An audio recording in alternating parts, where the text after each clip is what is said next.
everyone, welcome to the amazing Science Show. Today, we're going to have a guest marine biologist to talk to us about the wonderful sea life of Oslob Zoo. Oslob Zoo, a place where you could watch the friendly whale sharks and other creatures of the sea. There seems to be a problem with this tourist attraction. It seems very bad. Miss Bianzon, can you expound on this issue? Many people aren't aware.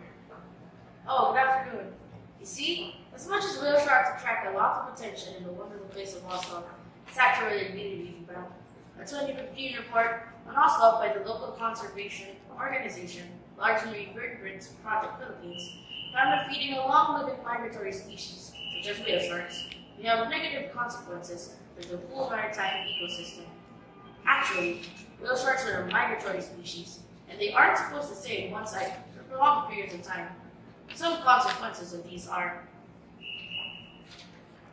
first, they won't be able to reproduce. If they are unable to migrate to other places, then they won't be able to go to their next feeding area, which are possible mating and pupping grounds. Then, they won't be able to do their ecological roles in this ecosystem. All animals need to interact with their natural environments, and this is how ecological balance is maintained, which is needed for the health of this planet Earth. And if they won't be able to perform these functions, then they are of no use to the planet. As a result, they are then removed from the population. What a very informative talk, Ms. Bianzon. But don't these creatures have the choice to move away? Why don't they just move away? Well, whale sharks are really a huge part of Oslob's tourism, and of course they don't want those whale sharks to go. So instead of migrating to other places, fishermen get food from other regions to feed these whale sharks. Oh, but is that get that bad? At first, it may seem like it's not a bad thing, but because of this habit, whale sharks don't get to eat the right things anymore and get the nutrition they need. Oh, that makes sense.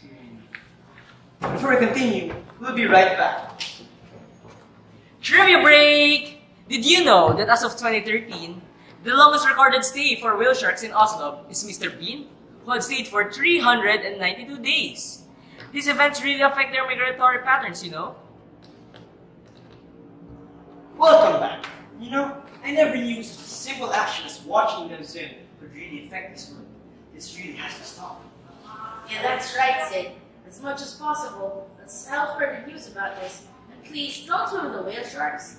Not only in Oslo, but everywhere.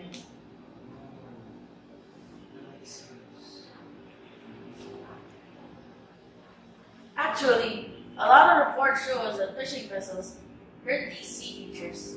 Some even die due to the damages these vessels do. Very sad. We should really stop doing this. Another trivia break! Did you know that there are different types of migrations that are affected by these currents? Yeah, that's right, Gene.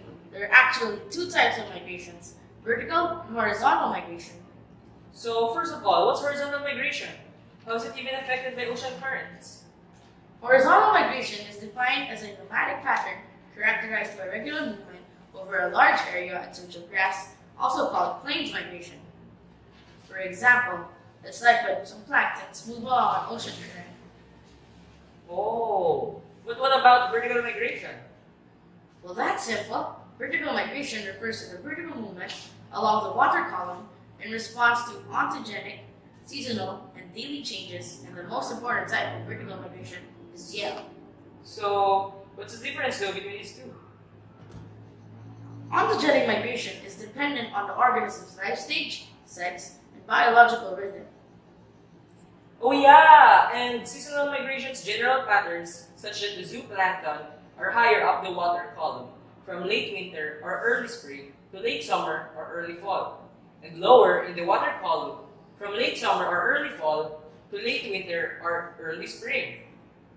And gale migration, the most important and common type, is present throughout the year and in all types of water bodies.